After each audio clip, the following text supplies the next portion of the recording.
हरे कृष्णा। मैं आपके साथ राधा माधव दास और आज हम जानेंगे इस गुप्त वृंदावन धाम की जर्नी के अन्य द्वारों के बारे में।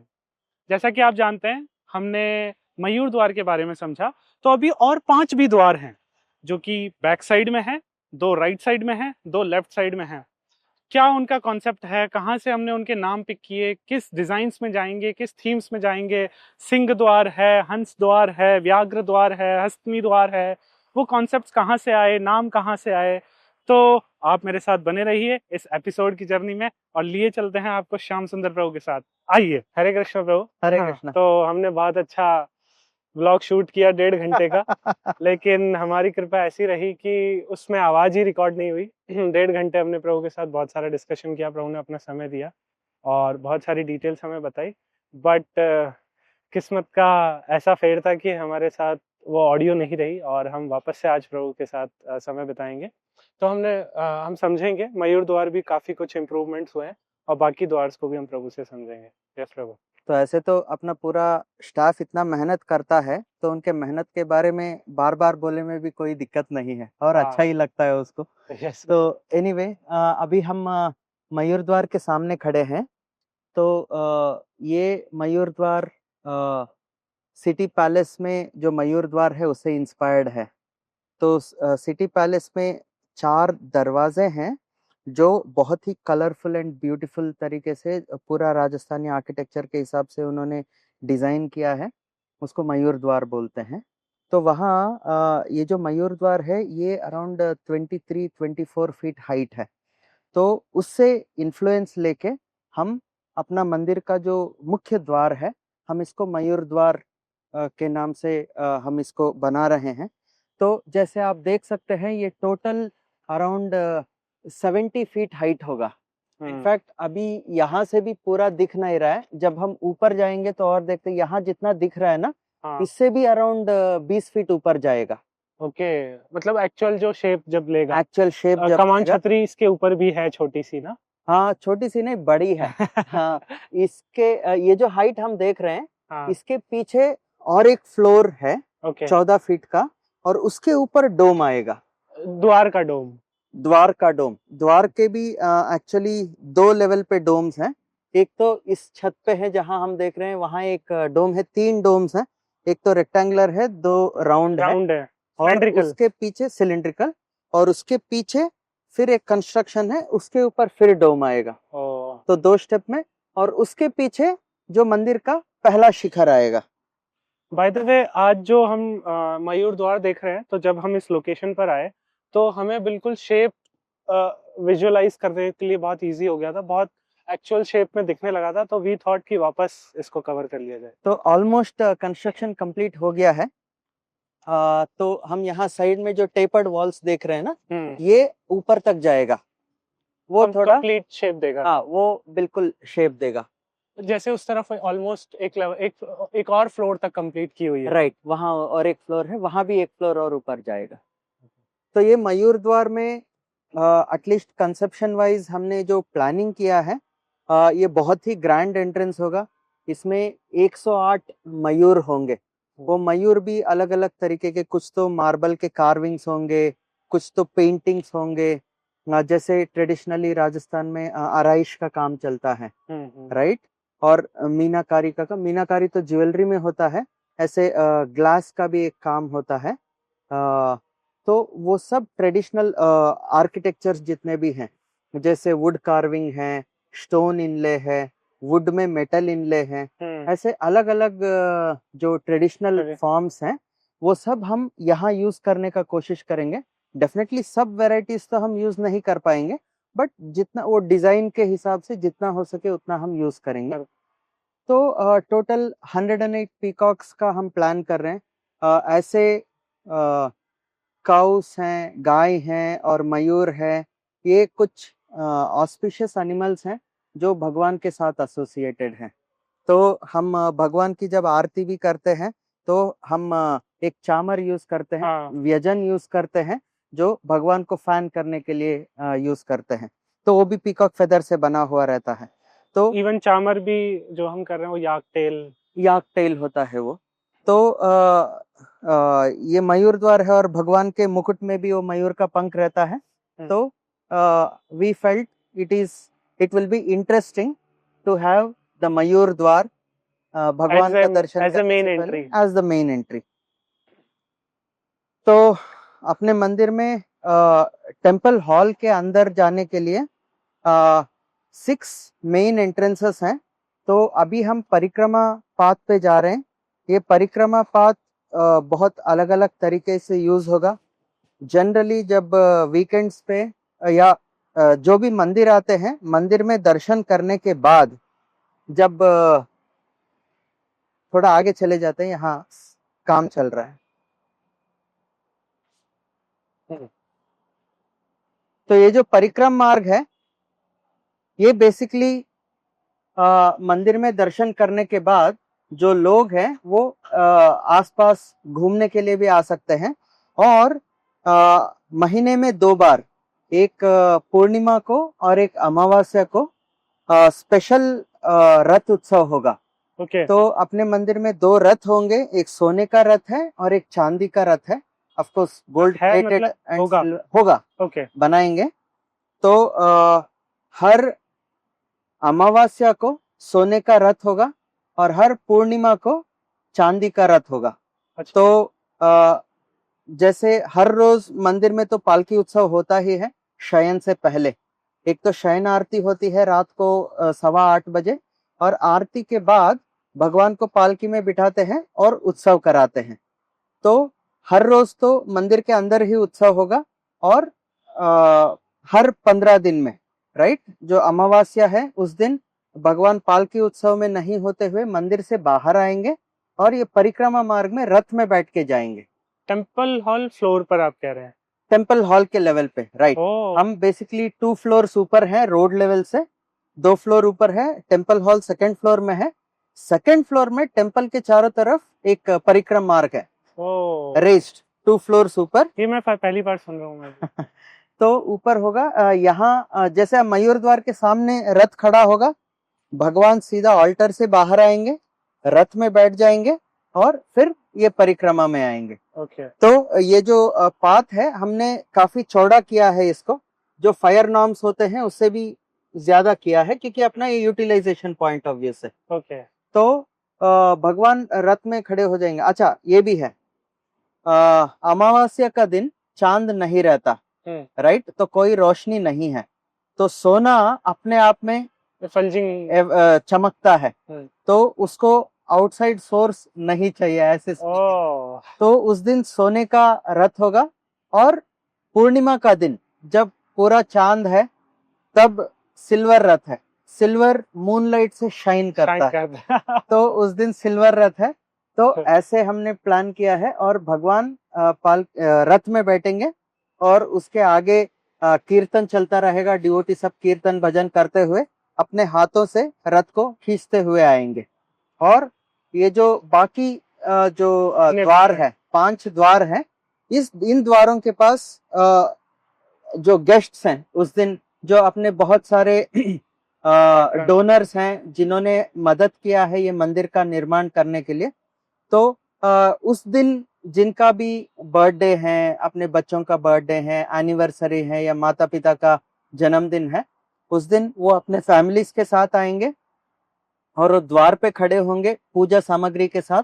और जब वो रथ आएगा उस द्वार के पास, तो वो लोग भगवान को एक पूजा ऑफर करेंगे, एक शॉर्ट पूजा ऑफर करेंगे, और फूल और फल होंगे जो वो चढ़ाएंगे भगवान को।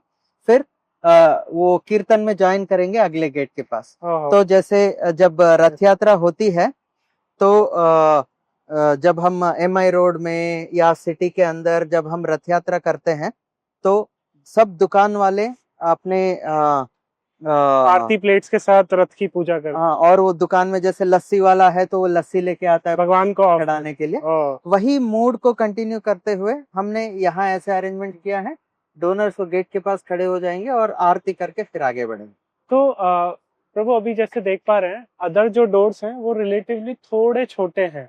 हाँ, सो आप साइज में कुछ बता पाएंगे? हाँ, तो अपना मयूर द्वार तो अराउंड 70-75 फीट ऊपर ऊंचा होगा, और बाकी जो द्वार है ये करीब 30 फीट 35 फीट ऊंचे होंगे। तो यहाँ हम देखते हैं जैसे सेकंड फ्लोर से थर्ड फ्लोर तक, थर्ड फ्लोर से फोर्थ, फोर्थ से फिफ्थ तक जाके फिर उसके ऊपर एक डोम लगेगा। तो अराउंड 35-40 फीट के बीच में होगा, मान सकते हैं। और तो ये छोटे दरवाजे हैं अपने मंदिर के।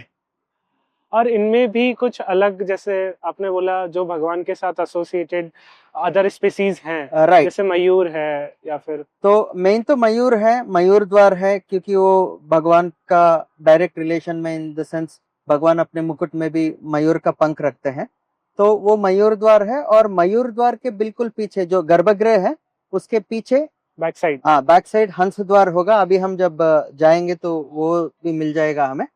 और ईस्ट और वेस्ट साइड में दो दो दरवाजे हैं, क्योंकि अपना जो लैंड है 6 एकर्स लैंड बिल्कुल लंबा है, स्क्वायर शेप में नहीं है, एक रेक्टेंगुलर शेप में है। तो अपना हरे कृष्णा मार्ग एक तरफ है और कृष्ण बलराम मार्ग पीछे है। तो ईस्ट साइड में हम जो मेन रोड देख रहे हैं ये 200 फीट रोड है।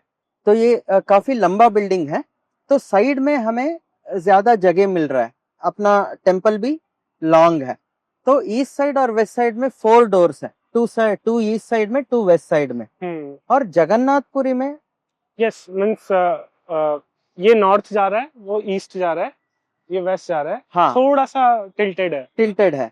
तो अपना जो लैंड है वो एग्जैक्ट नॉर्थ साउथ ओरिएंटेशन में भी नहीं है, ये अराउंड 22 डिग्री टिल्टेड है। राइट, नॉर्थ ईस्ट की तरफ टिल्ट कर रहा है।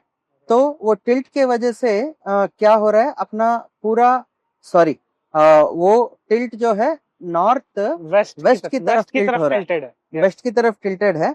तो उसके वजह से ये जो साइड में जो द्वार्स हैं वो एक्चुअली ओरिएंट हो रहे हैं ईस्ट वेस्ट नॉर्थ साउथ में। तो जगन्नाथपुरी जो मंदिर है, ओडिशा में जगन्नाथपुरी करके एक जगह है, वहाँ जगन्नाथ बलदेव सुभद्रा का एक पुरातन मंदिर है, हजारों साल पुराना मंदिर है। तो उस मंदिर में चारों डायरेक्शन में 4 गेट्स बने हुए हैं, ईस्ट वेस्ट नॉर्थ साउथ में सिंह द्वार, हस्ती द्वार, अश्व द्वार और व्याघ्र द्वार बना हुआ है।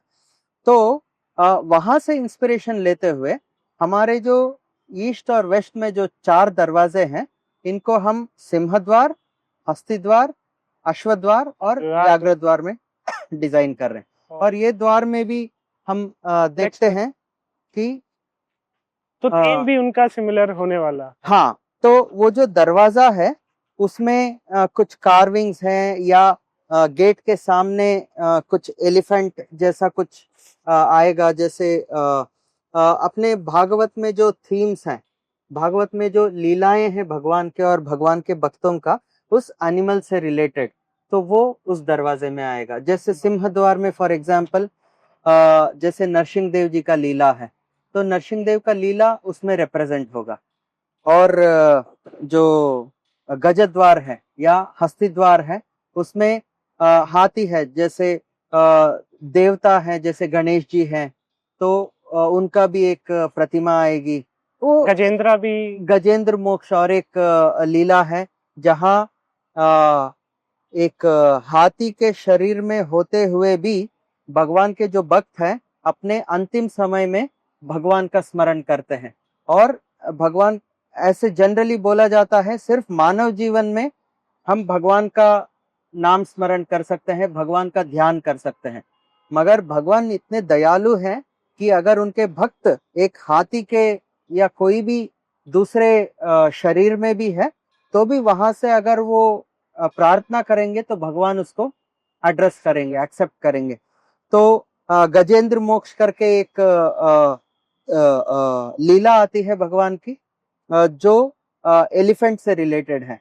तो अपने गज द्वार में वो एलिफेंट का, वो गजेंद्र मोक्ष का पास टाइम आ सकता है। एक और क्वेरी आता है गेट से रिलेटेड कि जैसे बाहर एक पिलर है, हाँ, अंदर एक पिलर है, राइट, तो इसका क्या कॉन्सेप्ट रहा है? मतलब तो 2 पिलर्स के साथ हमने गेट्स को लिया, जनरली गेट मतलब 2 पिलर हुए और गेट हो गया, राइट, बट हम देख रहे हैं 4 पिलर हैं अलग अलग। राइट, तो स्पेशली नॉर्थ इंडिया में हम इस तरीके का आर्किटेक्चर देखते हैं। वहां क्या होता है, एंट्रेंस तो बहुत बड़ा होता है और ओपनिंग बहुत छोटी होती है। हम यही चीज देखते हैं हवा महल में भी, जयपुर में जो हवा महल है वहां भी, और सेम चीज हम देखते हैं जैसे ताजमहल जैसा भी कोई बिल्डिंग ले लो, वहां भी हम ऐसे इफेक्ट देते हैं। बेसिकली क्या होता है, ये जनरली समर्स बहुत लंबे होते हैं और समर्स में गर्मी भी ज्यादा रहती है, तो जो हवा है वो भी गर्म रहता है। तो कोई भी गर्म हवा को, गर्म चीज को अगर आप कंप्रेस करके छोटी जगह से निकालेंगे तो वो अपने आप एक कूलिंग इफेक्ट आ जाता है। राइट, यही चीज एयर कंडीशनर्स और कंप्रेसर्स में भी यही चीज होता है। राइट, हवा को या लिक्विड को लेते हैं और एक छोटी सी जगह से उसको फोर्सफुली डालते हैं, तो वो जब वो छोटी जगह से निकल के बाहर फिर ओपन होता है, वो एक कूलिंग इफेक्ट देता है। इसलिए आप भी अपने मुंह को ज्यादा ओपन रखोगे, बोलोगे तो गर्म हवा आता है, और करोगे तो ठंडी हवा आती है। तो आप उसको कंप्रेस करके फोर्स कर रहे हैं। तो यही इफेक्ट को अपने जो ट्रेडिशनल आर्किटेक्ट्स ने इम्प्लीमेंट किया है बिल्डिंग्स को कूल करने के लिए। तो जैसे आपने अच्छा ऑब्जर्वेशन किया था, ये काफी सारे स्टेप्स जैसा होता है। तो बेसिकली वो क्या कर रहा है, एक फनल क्रिएट कर रहा है। आप ऊपर से भी देखोगे 1 2 3 4 स्टेप्स हैं। Right, even if I take this shade तो 5 स्टेप्स तो वो जो स्टेप्स हो गए, और साइड में भी हम 3 या 4 स्टेप्स देख रहे हैं। जब इसका और फिनिशेस होंगे और कट्स क्रिएट हो जाएंगे और कर्व्स आएंगे कुछ, तो उससे क्या होगा, एक फनल जैसा बन गया। मान लो एक फनल को हमने लेटा दिया हो, उस तरीके का फीचर आ रहा है यहाँ। तो अभी जब यहाँ से हवा चलेगी तो ये पूरी हवा, इतना वॉल्यूम में जो है हवा, वो नैरो डाउन हो जाएगा एक छोटा सा एंट्रेंस के लिए, और यहाँ से जब हवा चलेगा वो एक अपने आप में एक कूलिंग इफेक्ट देगा। सो अंदर जब एक्सपीरियंस होगा सेम हवा का तो कूल एयर होगा, रिलेटिवली बाहर से कूल हवा रहेगा। तो ये कॉन्सेप्ट राजस्थान थॉट आता था कि सेकंड फ्लोर पर हम हैं अगर टेम्पल हॉल में, और 6 दरवाजे हैं, कितना गर्मी फील होगा समर्स में, और अगर विंटर में तो कितना। मतलब ऑफ कोर्स हम मेनली उस पर्पस के लिए नहीं कर रहे हैं, हम तो एक ट्रेडिशनल आर्किटेक्चर को इम्प्लीमेंट करने का कोशिश कर रहे हैं। राजस्थानी का भी बता, राजस्थान, हाँ, ये मध्य प्रदेश, राजस्थान, गुजरात के कुछ पार्ट्स में, यूपी में, उन सब में जहाँ गर्मी बहुत ज्यादा है, इन सब जगह में ऑलमोस्ट ऐसे ही चीजें मिलेंगी। बद्रीनाथ में भी अगर आप देखेंगे ऑलमोस्ट ऐसे, वहाँ गर्मी है नहीं, बट डेफिनेटली वो आर्किटेक्चरल स्टाइल, मेन एंट्री तो सिमिलर ही है। बद्रीनाथ जी का भी मेन एंट्री सिमिलर है, वो इफेक्ट भी है इवन। हाँ, तो हम वो एक ट्रेडिशन को इंस्पायर लेके वो कर रहे हैं, बट अपने जैसे मंदिरों में जब भीड़ भी बहुत ज्यादा होता है, तो यहाँ जो डिवोटीज के कंफर्ट के लिए हम कुछ मैकेनिकल एयर कूलिंग और वेंटिलेशन भी कर रहे हैं। हम सिर्फ इसी पे डिपेंड नहीं रहेंगे, हम कुछ और टेक्नोलॉजीज यूज कर रहे हैं, उसके बारे में और कभी हम बात करेंगे। प्लानिंग में वो आएगा, इंटीरियर प्लानिंग में नहीं, एमईपी में आएगा। तो वो एमईपी में जब बात कर रहे हैं तब हम उसको और डिटेल्स में अभी हम हंस द्वार की तरफ आए। तो हाँ, अभी हम 3 दरवाजे देख लिए थे। मयूर द्वार देख लिया हमने, मयूर द्वार के बाद हमने सिंह द्वार और हस्ती द्वार होते हुए अभी हम मयूर द्वार के हंस द्वार के पास आ रहे हैं। बैक एंट्री होगा टेम्पल हॉल का। हाँ, जैसे हम देखते हैं कि अभी ये जो कंस्ट्रक्शन चल रहा है, ये जो कंस्ट्रक्शन चल रहा है, ये गर्भगृह है। गर्भगृह के पीछे पुजारी रूम है, जहाँ भगवान के सेवा के लिए जो आरती प्लेट है, भोग की थाली है, वो सब बनेगा, यहाँ बनेगा। तो ये जुड़ा हुआ है? जुड़ा हुआ है। अच्छा, मतलब भगवान का गर्भगृह है और उसी से जुड़ा हुआ है भगवान का गर्भगृह का जो पीछे दीवार है, वो दीवार से जुड़ा हुआ है पुजारी रूम भी। ओके, सो परिक्रमा पुजारी रूम के पीछे से फिर हो पाएगी। हाँ, परिक्रमा जैसे पुजारी रूम और ऑल्टर दोनों मिलके परिक्रमा होगी। ओके, तो उसके पीछे ये हंस द्वार है, सामने की तरफ मयूर द्वार है, तो पीछे हंस द्वार है। हंस को भी अपने शास्त्रों में काफी रिकॉग्निशन दिया गया है। इनफैक्ट ब्रह्मा जी का जो वाहन है वो हंस वाहन है, और भगवान का एक अवतार भी है, हंस अवतार। भगवान जो 4 कुमार हैं, ये ब्रह्मा जी के पुत्र हैं, मानस पुत्र हैं, 4 पुत्र हैं, सनक, सनातन, सनंदन, सनत कुमार। ये 4 कुमार हैं। उनको बोधन करने के लिए, ज्ञान देने के लिए भगवान हंस द्वार का हंस रूप का अवतार का अवतरण भी लेते हैं। और शास्त्रों में भगवान के जो शुद्ध भक्त होते हैं उनको भी परमहंस बताया गया है। Oh yes, right. शास्त्रों में एक हंस के बारे में वर्णन है। वो हंस इतना स्पेसिफिक है, इतना स्पेशल है, ऑप्टिमिस्टिक बोल सकते हैं। अगर दूध और पानी अगर हम मिला के दे देंगे तो भी वो दूध को पी लेगा, पानी को छोड़ देगा। तो वेरी यूनिक क्वालिटी ना। हाँ, मीन्स ऑफ कोर्स इस वर्ल्ड के हंस में वो क्वालिटी नहीं होगा। ये है एक अलग स्पीशीज का जो शास्त्रों में वर्णन है। तो ये जो बर्ड है एक combination of water and milk से, मिल्क को ले लेगा और पानी को छोड़ देगा। ऐसे ही इस भौतिक दुनिया में हम जो भी जीव हैं, राइट, हम सब बद्ध जीव हैं। We are combination of good and bad, right. बहुत सारे अच्छे क्वालिटीज पे हैं, बहुत सारे बैड क्वालिटीज भी हैं। तो परमहंस वो होते हैं जो हर जीव में अच्छे क्वालिटीज को देखते हैं और उसको एनकरेज करते हैं और भगवान के सेवा में लगाते हैं। जैसे प्रभुपाद जी भी हम देखते हैं। प्रभुपाद जी जब वेस्टर्न कंट्रीज में गए, इनिशियल क्राउड जो था, जो प्रभुपाद जी के पास आते थे टॉम्किंसन स्क्वायर पार्क में, जब प्रभुपाद जी कीर्तन करते थे, हर रोज 3 घंटे 4 घंटे के लिए कीर्तन करते थे, बहुत सारे लोग जो आते थे ऑलमोस्ट सब हिपीज जैसे थे। उन्होंने कोई नहाना नहीं है और ड्रग्स हैं और इंटॉक्सिकेशन करते रहना है और कोई रूल्स एंड रेगुलेशंस नहीं है, राइट। ऑलमोस्ट एनिमल्स का जैसे जीते थे। बट प्रभुपाद जी ने उनको भी वेलकम किया और हरिनाम संकीर्तन में उनको पार्टिसिपेट करने दिया। और उनके अंदर चाहे बाहर से जितना भी कंटामिनेशंस हो, अंदर एक सोल का जो प्योरिटी है वो देख के उसको एनकरेज किया। और कुछ ही समय में वो डिवोटीज इतने अच्छे बन गए, पूरा वर्ल्ड वाइड ऑर्गेनाइजेशन क्रिएट करने में उन्होंने प्रभुपाद जी को हेल्प किया। तो एक शुद्ध भक्त को परमहंस बोलते हैं, राइट।